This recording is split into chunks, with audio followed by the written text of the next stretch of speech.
Hello everybody.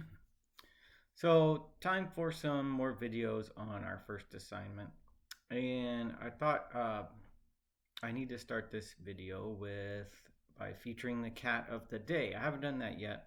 Um, but on the days I make videos, I like to feature one of my 5 cats as the cat of the day. So the cat of the day today is Maud because she kept me company while making the slides for this video. So she's a cute cat and she keeps me company a lot. We're doing math. Maybe this will liven things up a little bit for you if math's not your thing, but you happen to like cats. It's funny. I feature her today, but let me see if I can show you this. This other cat, Luna, is also keeping me company. And she's a cute cat too. She keeps me company a lot. Maybe she'll be cat of the day next time. Anyway, all right. So, starting with something kind of fun.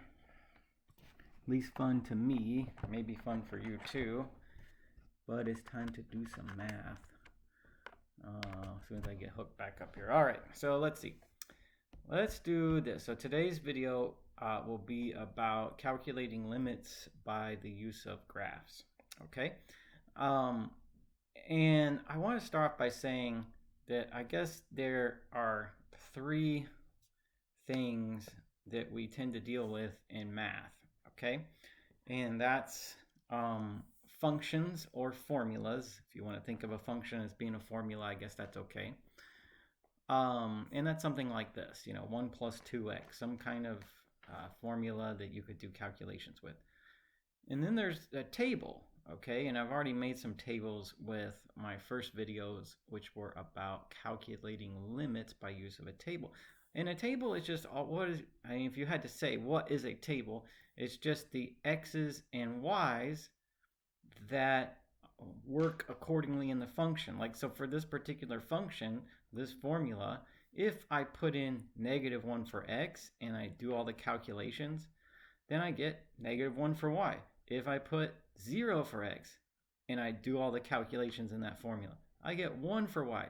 You get the idea. Now, I can't write down every x and y that happens to go or work accordingly in this formula. I mean, there's no way to do it because the numbers are unlimited, okay? But if I can put some that are of interest, I could put enough to sketch a graph if I wanted to. If I wanted to see a pattern in the numbers, I might make a table. There are lots of reasons we can make a table, all right? So a function and the table, they're not really different things, okay? It's kind of like, I want to say that they're the same thing, but I guess that's not exactly true. It's sort of like, is a person the same thing as a picture of that person? Well, they're not the same thing, but the picture says a lot about the person. You can tell a lot about the person by looking at their picture, possibly. So it's kind of like that. Same thing with a graph. Like a function is the same thing as a table and is the same thing as a graph, or at least they're just different aspects of the same thing. So why is a graph the same thing as a function and a table? Well, if a table are the numbers that work in the function, then a graph is just a way to visualize those numbers. So here's my table. If x is -1, y is -1. Okay? If x is 0, y is 1. If x is 2, y is 5. So I plotted those points on a graph, and they happened to form a very clear pattern. They fell within a perfectly straight line, suggesting that if I were to pick any other numbers, they would fall on this line, okay? There are more numbers. There are more points, okay? Like, what's this point out here? What should that one be? I put more points in it. Even though I didn't mark it, it's there. And so that would be -2 for x, let's say. And let's do the math. What if you put -2 for x? You'll get 1 minus 4, so you get -3 for y. See, it's endless. All right? But the graph is the visual pattern formed by the numbers on the table. All right. Now, so takeaway from the first slide is the function or the formula and the table and the graph. They all give us the same information. just in different ways. Okay. Now, in calculus, that we do limits. That's the first thing we learn. So I want to pose the question, how can you use a graph to evaluate a limit? Remember, a table and a graph, they give you the same information. So let's take this one. Suppose we wanted to do the limit as x approaches 2 of the function 1 plus 2x. What I've showed you so far in the previous videos is that I could make a table. And you could think of this as asking if x is close to but not equal to 2, if x is close to 2 in this case, y will be close to what? Okay? And we could discover that through a table by just making a table that addresses this question accordingly. So in my table, I use my calculator to make this table, and I put in x's that are, well, what's close? Close is a subjective word. We normally don't use words like close in mathematics, because in math we like numbers to be definite and measurable. But when it comes to limits, close is very, very, very close with many, many decimal places. So numbers like 1.9, 1.99, 1.999, that's what we mean by close. So that's close to 2 on the left, if you were to visualize a number line. 2.001, 2.01, 2.1, that's close to 2 on the right, with many decimal places, very, very close. So that puts x close to 2, and then this column over here allows me to see what will happen to the y. Because the question is, if x is close to 2, y will be close to what? Well, so I'd say I got my calculator, I'd do the math, and it looks like if you push the x close to 2, you'll push the y close to 5. Okay, so that's what the table tells us. Could the graph tell us the same thing? I think so. I mean, it's a little hard to visualize numbers like this on a graph. Like seeing the number 2 on a graph, that's not that hard. But seeing 1.999 and 2.001, that's hard to see on a graph, but we could use our imagination. So if 2's right here, where do you think 2.001 is? It's like really, really close. Where's that put you on the graph? It'll put you somewhere up here. Like, well, where are these numbers? Oh, they're close to 5. Okay, yeah, so it's like they're going to be like 5.002 or so. Okay. And then where's like 1.999? Well, it's very hard to see on the graph, but it'd be like, maybe like right there, just barely to the left of 2, and it'll take you and give you y's that are up here. What kind of y's are you going to get? Well, you get like numbers that are just under 5, like 4.998 or 4.9 or whatever. So the graph tells us the same thing, but it tells us a lot easier. Like I'm really like over analyzing it to tell it to you this way. Like I just want you to be able to look at that graph and say, if x is close to 2, it puts you up there and gives you y is close to 5. So that gives me what? My answer to that limit is 5. Because I can see on that graph, if x is close to 2, y is close to 5. All right. So that's how we can use graphs to calculate limits. If you want to think of it as a graph giving you the same information as a table, that's fine. You could do that. That's true, and that's why I started this video. But if you just want to look at the numbers and you don't feel the need to overthink it, that's fine too. Okay.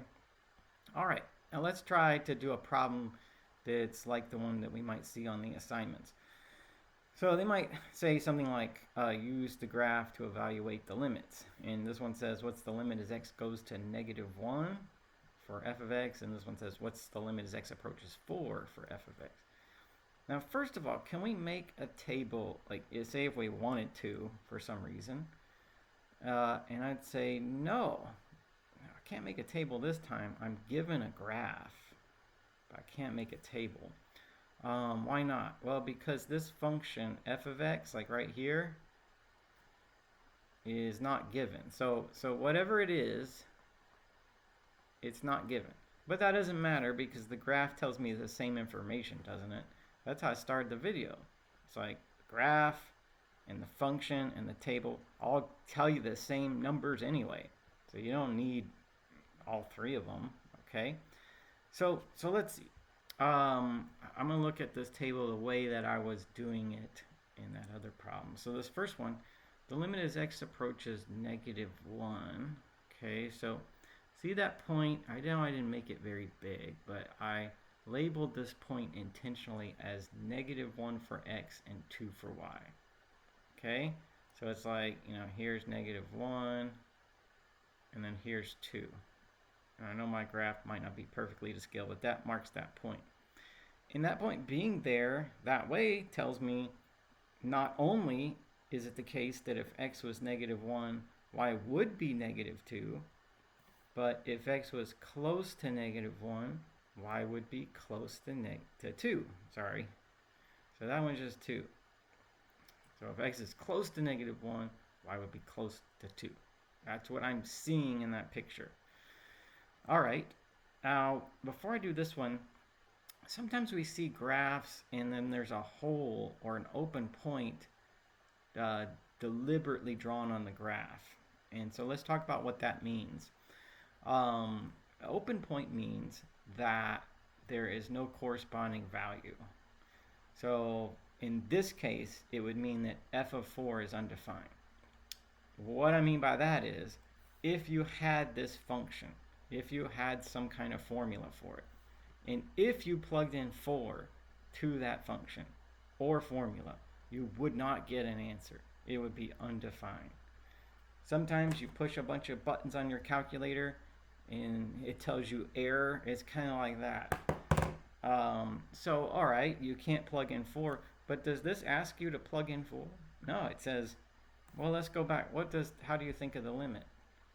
Like this one said, if x is close to 2, y will be close to what? So here, with this open point being at 4 for x, 3 for y, then I know that 4 for x, 3 for y is not on there.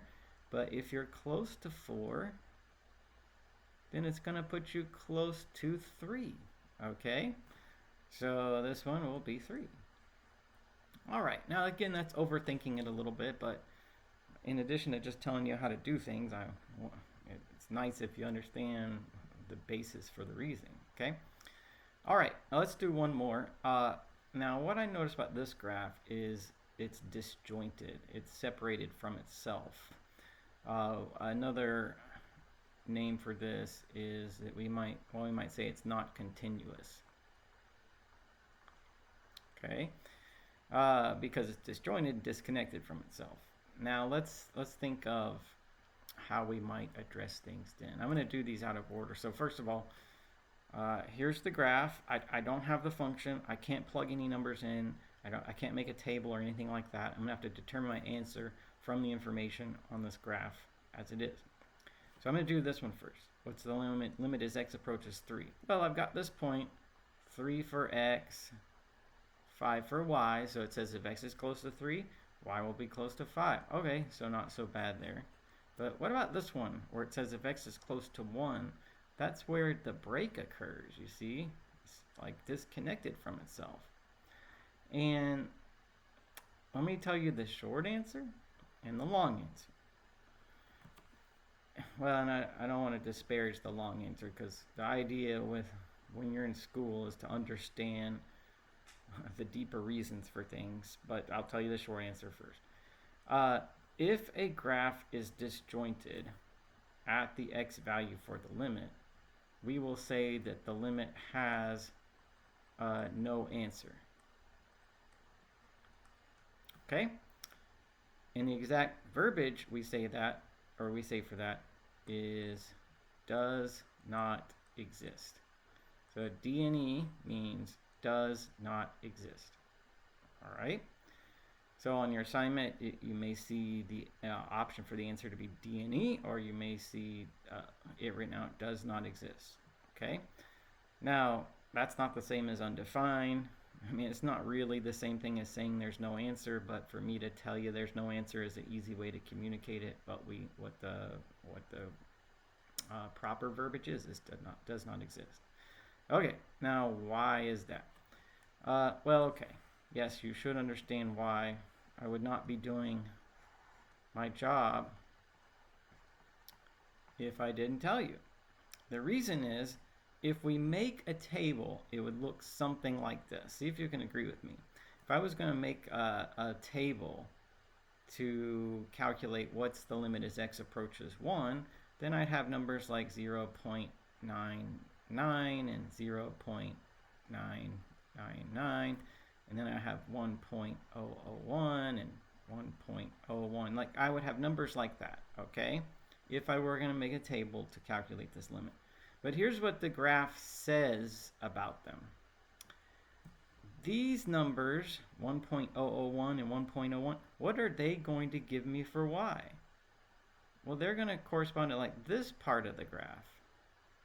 So it's going to be like, you know, some number that's about 4. You know, here it looks like it'll be like 3.99 or so. So about 4, I don't know, like 3.9, 3 with some 0.9s after it. But what are these numbers going to give me? Well, okay, so 0.999, that like is conceivably right there, and it's going to take me here, and it's going to give me about 3. But to be a little more specific, it looks like it'll give me numbers that are just under 3, so maybe like 2.99 or something, okay, roughly. Now, these are not exact calculations because this function's not given, so I can't do exact calculation. But that's about what this graph tells me, all right? Now, if I was going to answer the question like I posed up here, that if x is close to 2, y is close to what? In this case, if x is close to 1, y is close to what? Here, there would be no agreement. Okay? Because with the numbers close to 1 on the left, I'm getting something that's close to 3. But with the numbers that are close to 1 on the right, I'm getting something that's close to 4. So there's like no consensus about what y is close to. So no agreement on what y is close to. Okay, so that's the basis for saying that there isn't an answer, or that the limit does not exist. Okay, so I gave you 2 answers there, or 2 reasons for the answer. The answer does not exist. The short answer as to why is that will occur anytime that the graph is disjointed or disconnected from itself, or that there's a jump. Okay, we'll say the limit does not exist. The longer answer, the more sophisticated answer, is that if you tried to make a table and you put x as close to 1, y would not be close to any specific or particular number. Okay? All right. So that's how we'll think about doing limits by graphs. One more mention, the Cat of the Day mod. It was nice to have some company while making the slides to the video.